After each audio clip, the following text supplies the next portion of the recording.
Hello, my beautiful friends. I hope you're doing great. Today is a special day, mainly for two reasons. You know, the first one, because we have a new video, and the second one is today is International Women's Day. So, happy Women's Day, everyone watching this. I hope you have an amazing, beautiful day. So, moving on to the topic of this video, we are going to talk about movies. So remember, in one of my last videos I talked about WandaVision, which is one of the movies in the Marvel Cinematic Universe. Now I've noticed quite an interesting one, and it's Eternals.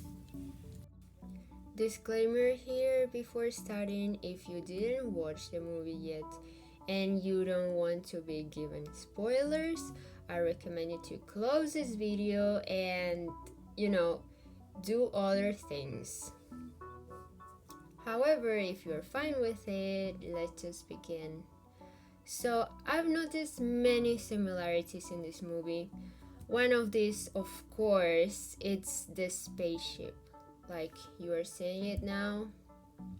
Their spaceship, the Domo, is the one that they used to travel, and they came to Earth basically 7,000 years ago.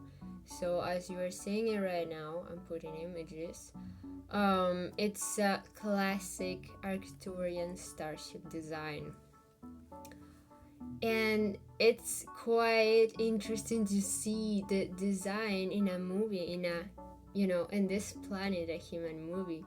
So the other sign I've noticed is that we can actually have this relationship between starseeds, the Galactic Federation of Light, and the Eternals, because in the movie they say that they weren't allowed to interfere in human matters for so long until the Divergence and the Celestials went to come and to make another planet with the destruction of this planet.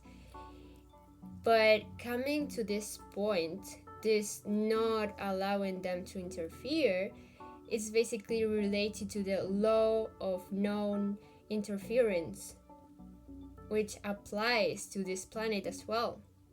Because the Galactic Federation of Light and other star councils of extraterrestrials don't interfere unless humans ask them to do so, unless humans tell them that they need help and that they are ready to, expand their consciousness. Another point is that I think disclosure is already happening. We are seeing starships and lightships all over the world showing themselves. You just have to keep your eyes open. But I think that for them to actually appear in public, I think like 10% of the population need to be awakened.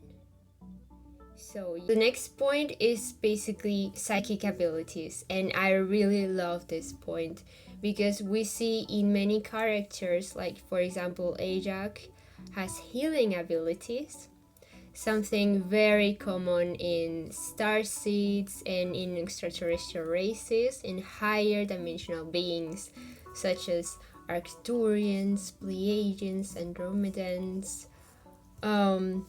Then obviously we have Druid, which has telepathy and mind control.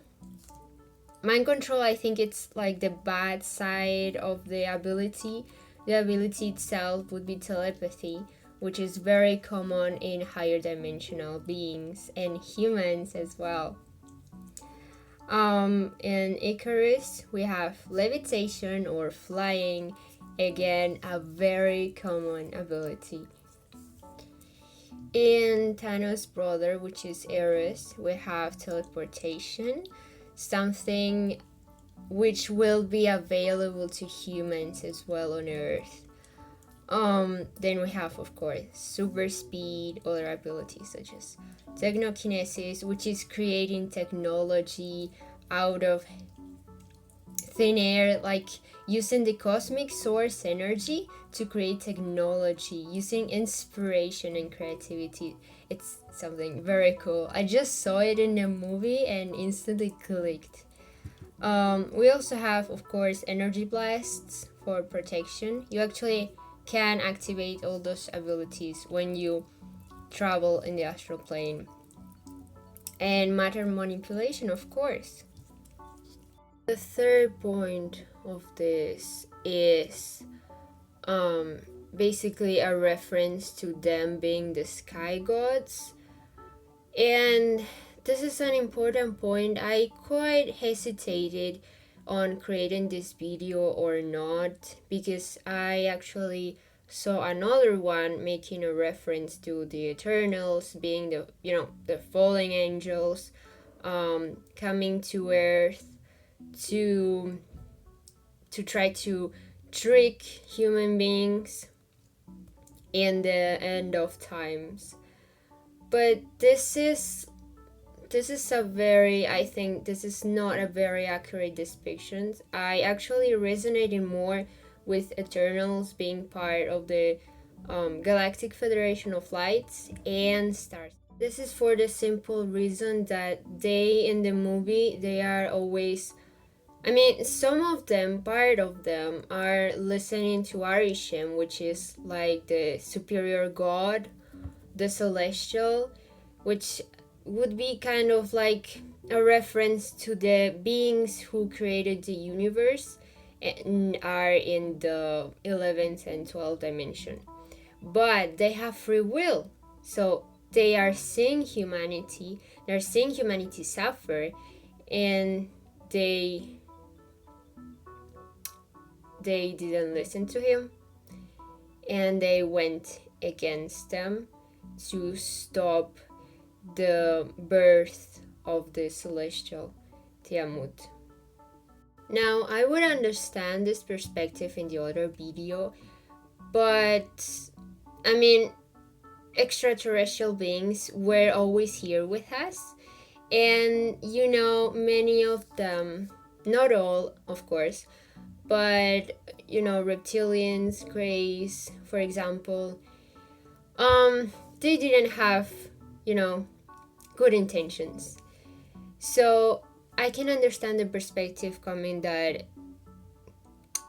humanity is going to see some gods trying to trick us and trying to deceive us, and with the government, what is doing, like it's funny because they create a problem, they present a problem, and then they create a solution, and they try to act as if they are our saviors when they have the two things, which this, by the way, it's present in many movies. It's called predictive programming predictive programming, and it's basically when movies especially, but you can also see it in the news, when you repeat something and give clues to the subconscious, so people start to actually accept these ideas when they're going to be implemented.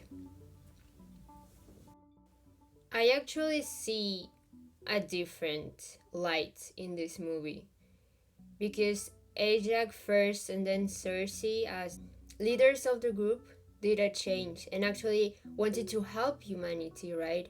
Because this is what the Galactic Federation of Lights are doing, and Starseeds currently incarnating on Earth. So it's basically clear to me that this movie is a big reference to this.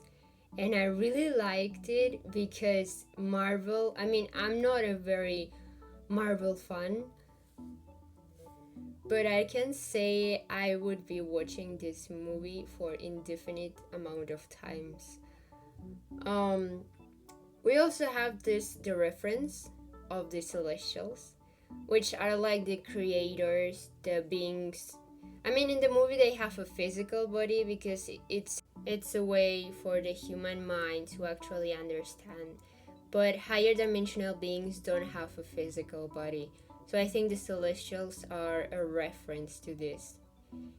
And one of the last things I wanted to talk about today is about these creators, these celestials, these beings that have everything planned. And it makes us wonder and go back to the thought that everything is planned, right? Like our soul decides many situations, decides our soul meetings through our whole life before incarnated. But then in the movie, we also have the mention of the free will, of course.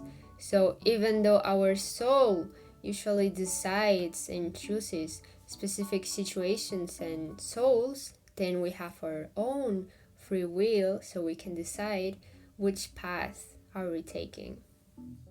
So that's all for today. Hope you guys liked it. Don't forget to like it and subscribe if you want to see similar content. Bye. See you in the next video.